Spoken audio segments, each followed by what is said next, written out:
Terima kasih MC kita yang cantik ini, dikenalkan namanya Susi Susanti. Siapa tahu ada bapak-bapak dan ibu-ibu yang punya anak bujang. Mau kenalan boleh. Bismillahirrahmanirrahim. Assalamualaikum warahmatullahi wabarakatuh. Apa kabar ini ibu-ibu dan bapak-bapak? Alhamdulillah sehat ya. Kalau misalnya ngantuk, kita boleh sambil ngopi pai. Tenang, Pak RT udah siap.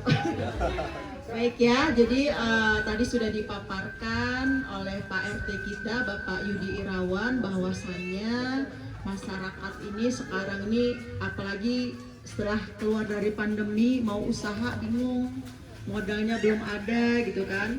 Akhirnya pengen ngutang, tetangga juga sama-sama nggak punya nih uang.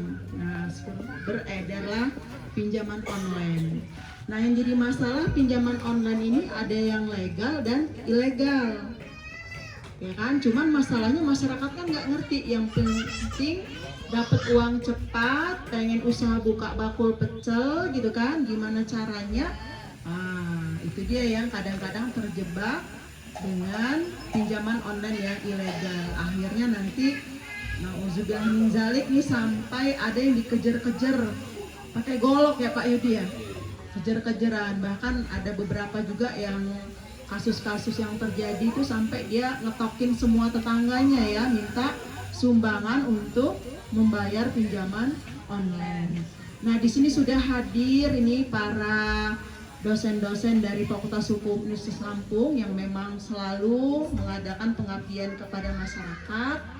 Hari ini terima kasih kepada Pak RT kita, ini RT seumur hidup kayaknya, dari saya muda sampai saya jelita masih menjadi Pak RT.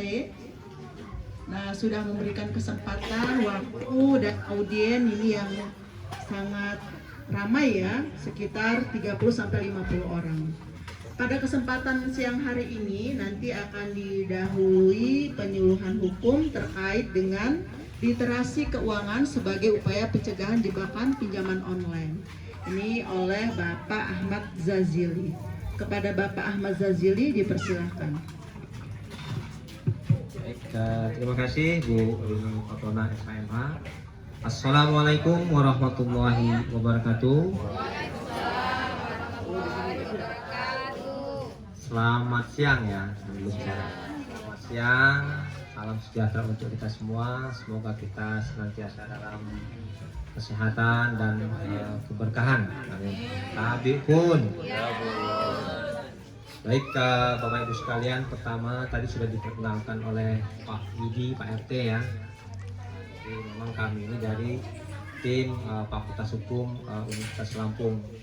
Jadi tadi tidak akan saya perkenalkan lagi, sudah diperkenalkan. Jadi sekali lagi saya di awal ini mengucapkan terima kasih ini kepada Pak Yudi Irawan dan kepada Bapak-Bapak Ibu dan adik-adik sekalian telah berkenan hadir meluangkan waktunya untuk mengikuti penyuluhan hukum yang kami laksanakan ini. Jadi kebetulan Bapak Ibu sekalian, adik-adik sekalian, perlu ingin kami sampaikan bahwa kami di perguruan tinggi itu terikat pada 3 hal, atau kami menyebutnya itu Tridharma perguruan tinggi. Kira-kira itu ya Bapak Ibu sekalian. Jadi ada komitmen, kira-kira janji kami sebagai orang kampus lah, bilang-bilang itu sekitar akademika, untuk dalam kehidupan sehari-hari itu melaksanakan 3 hal. Pertama itu pengajaran. Nah, jadi kami ini selalu memberikan pengajaran, pendidikan, mendidik mahasiswa. Mungkin ada anak, apakah ada anak-anak ibu-ibu sekalian yang kuliah di Unila? Ada nggak? Ada ya. Alhamdulillah. Nah, jadi kami melakukan pendidikan, mengajar mahasiswa. Nah, ini adik-adik mahasiswa ini. Nah, ini salah satu yang kami ajar terus ini di orang ini. Dengan harapan menjadi generasi penerus bangsa nanti di kemudian hari. Dan nah, yang berikutnya penelitian ya, melakukan penelitian membaca, melihat fakta, fenomena yang ada di dalam masyarakat segala macam itu adalah penelitian. Ketujuannya adalah untuk mengembangkan daripada ilmu pengetahuan. Dan yang ketiga, komitmen kami selaku orang perguruan tinggi itu adalah melaksanakan pengabdian. Jadi ilmu yang ada, sedikit pengetahuan itu mesti disampaikan kepada masyarakat, bukan hanya kepada mahasiswa saja, tapi juga disebarluaskan kepada masyarakat. Jadi sesuai dengan berbagai bidang ilmu yang dikuasai atau yang biasa disebut itu sesuai dengan fakultas masing-masing. Nah, kebetulan kami ini dari Fakultas Hukum, tentu yang kami pengetahuan yang kami miliki itu adalah sebagian besar terkait dengan berkenaan dengan masalah hukum, artinya persoalan-persoalan apa yang ada di dalam masyarakat. Nah, tentu salah satu persoalan yang mungkin sekarang ini sedang muncul, sebenarnya sudah lama ya, tapi sekarang ini kelihatannya semakin marak, adalah terkait dengan pinjaman online ya, atau pinjol. Pinjaman online, pinjaman financial technology. Nah, istilahnya fintech ya, financial technology artinya apa? Proses sebenarnya pinjam meminjam juga ya Bapak Ibu sekalian, tetap aja memang pinjam meminjam, artinya saling meminjam lah. Cuman karena sekarang ini sedang berada di era teknologi, orang semua menggunakan teknologi, menggunakan HP kira-kira gitu. Jadi karena kita juga tahu kalau perkembangan itu kan mengikuti ya, perkembangan zaman, perkembangan teknologi tentu akan berkembang segala macam kegiatan masyarakat. Dan salah satunya kegiatan di bidang ekonomi. Karena memang sepertinya kayak cocok kira-kira gitu ya. Artinya apalagi situasi pandemi kemarin seperti tadi yang disampaikan oleh Bu Rini Patona, orang kesulitan keuangan kira-kira gitu ya. Nah, ini bagi usaha sebagian orang ini malah jadi peluang bagi dia kan untuk berusaha memanfaatkan situasi orang yang lagi kesulitan uang. Ini adalah peluang kita untuk menjalankan usaha, adalah pinjam meminjam. Nah, jadi kalau kita ikuti di perkembangan di media massa atau di TV itu memang banyak sekali memang masyarakat itu yang menjadi korban karena ketidaktahuannya ya, karena butuh uang, karena mendesak pepet dan lain sebagainya. Kira-kira ini ada orang, kan kita tahu kan biasanya kalau minjam uang itu kan paling sulit ya.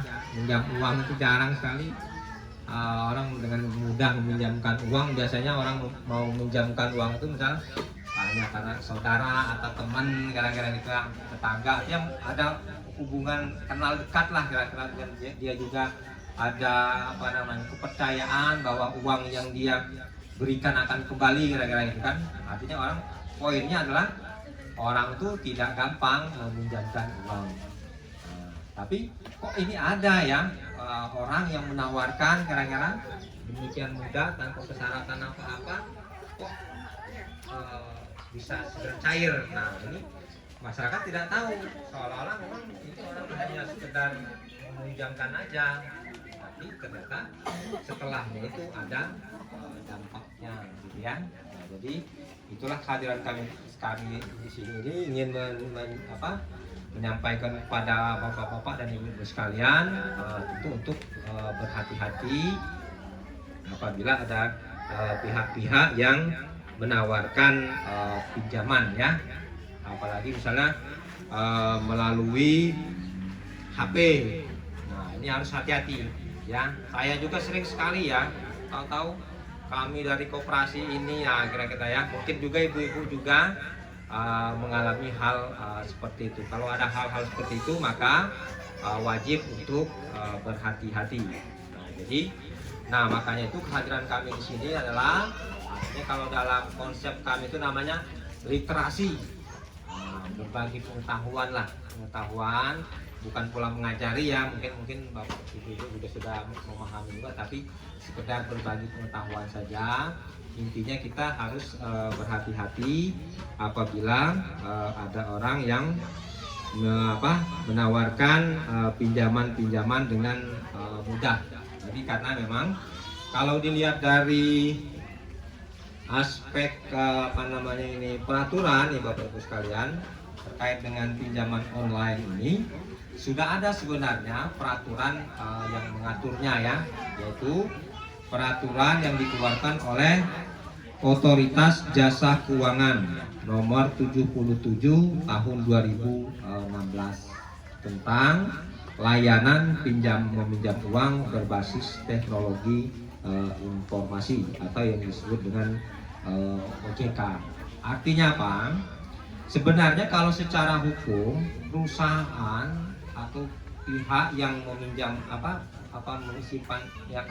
pinjam meminjam uang secara online itu harus terdaftar di OJK itu ya. Jadi pertama, kalau ada nanti orang ibu-ibu menerima informasi tawaran apakah itu dari internet, dari YouTube atau WA, Telegram, Facebook dan lain sebagainya, mesti dipastikan yang langkah awalnya agar kita tidak terjebak adalah untuk dipastikan apakah orang yang menawarkan pinjamannya itu terdaftar di OJK atau tidak.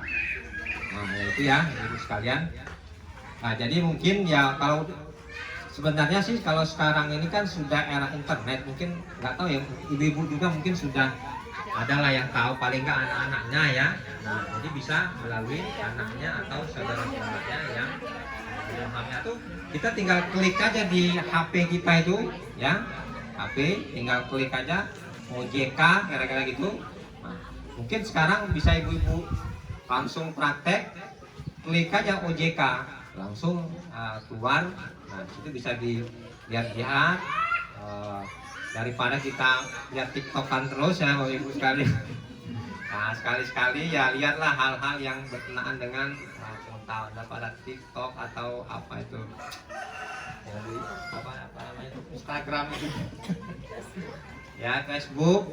Coba sekali-sekali lihat buka website yang berkenaan dengan pengetahuan. Kalau konteksnya pinjaman online ini, maka yang paling pas, yang paling terpercaya adalah sumber informasinya adalah dari OJK, karena memang dia yang lembaga yang paling berwenang. Artinya informasi yang ada di situ valid kira-kira gitu. Karena memang sekarang ini kita di zaman internet ini memang harus hati-hati, jangan pernah percaya dengan apa yang ada di internet ibu-ibu ya.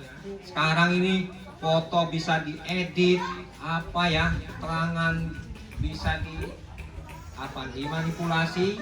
Artinya kalau saya sih menganggapnya kalau di dunia internet itu udahlah jangan terlalu serius dengan dunia internet, jangan kita ambil poinnya karena semuanya itu banyak palsuan di situ atau ada yang sifatnya itu hoax kan. Hati-hati.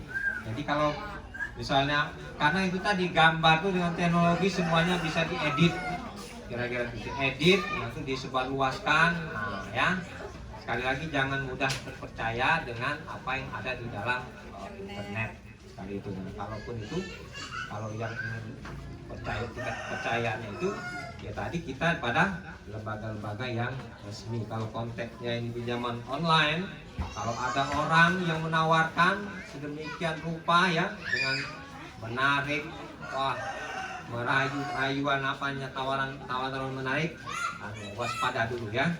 Jadi apalagi zaman sekarang ini mana ada sih ibu sekalian ya orang yang akan memberikan keuntungan pada orang lain itu kayaknya agak gimana ya, mesti ada udang di balik batu, pasti ada apa-apa di balik kebaikan atau tawaran-tawaran yang disajikan itu ternyata ada yang dicari ya. Kalau dalam masalah uang ini oke, kamu cepat pinjam uang, cuman setelahnya ikutannya itu yang harus kita berhati-hati. Itu yang pertama. Artinya apabila ada orang yang menawarkan pinjaman pinjaman online itu yang pertama adalah pastikan dulu lihat di OJK, karena itu syarat pertamanya. Jadi ditegaskan bahwa perusahaan atau lembaga penyelenggara pinjaman online itu harus terdaftar dan mendapat izin dari OJK. Karena kalau dia terdaftar, terizin, artinya sudah betul-betul memiliki kepercayaan lah yang tinggi karena nanti dia akan memberikan pinjaman kepada masyarakat. Karena kalau di OJK kan dia diawasi, diatur kira-kira gitu ya, ada pelaporannya dengan harapan masyarakat terlindungi.